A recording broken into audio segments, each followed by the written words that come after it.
posts en este año, visitas a la galería. Como veis, subir las fotos en Flickr llevan su tiempo también, porque las mías están etiquetadas todas con nombre, si las fotografías no son hechas por nosotros, para evitar problemas. Cada fotografía, si son de una maratón fotográfica, con el nombre de la persona que lleva su tiempo poder subirlas. Pero luego también estamos presentes en el blog, como os he comentado. Este último post es de mi compañera. Pues lo mismo, el primer año 34 posts, el segundo 27, por ahora llevamos por 10, también hacemos páginas, visitas 8.600 este año, el año pasado llegamos a 17.300, esperamos este año superarlas. Esto, la parte del 2012 es lo que llevamos hasta ahora.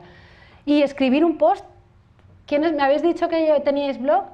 Lleva tiempo, escribirlo, editarlo, subirlo, ponerle las fotos, los enlaces, que tenga enlaces para que posicione mejor, ¿verdad? Y aparte, que quede bien, los colorcitos. Solamente haciendo un post, pues, no sé, uno de mi blog yo puedo tardar, hombre, el proceso de investigación es más largo, pero escribiéndolo y subiéndolo puedo tardar 3 horas, más o menos. Escribiéndolo y subiéndolo, lo que pasa es que lleva detrás una investigación importante.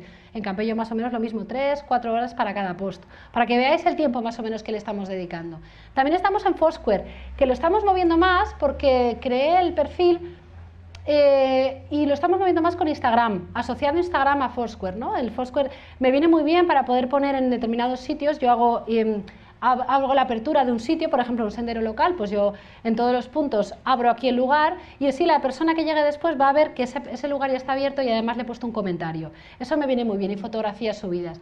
Y además tenemos una página en la que pusimos que, bueno, esto fue un poco una gracia, ¿no? La tercera persona que viene a nuestra oficina de turismo, pues le damos un regalo, ¿no? Que viene y hace check-in, porque nos interesa que la gente haga check-in. Eso también fue un poco una muestra para mis alumnos, ¿no? También reconozco que lo hice un poquitito para decir, ostras, si tú tienes un restaurante, puedes decir que a la tercera persona que venga a tu restaurante y haga check-in en tu restaurante le regalas la copa, o una botella de champán, o una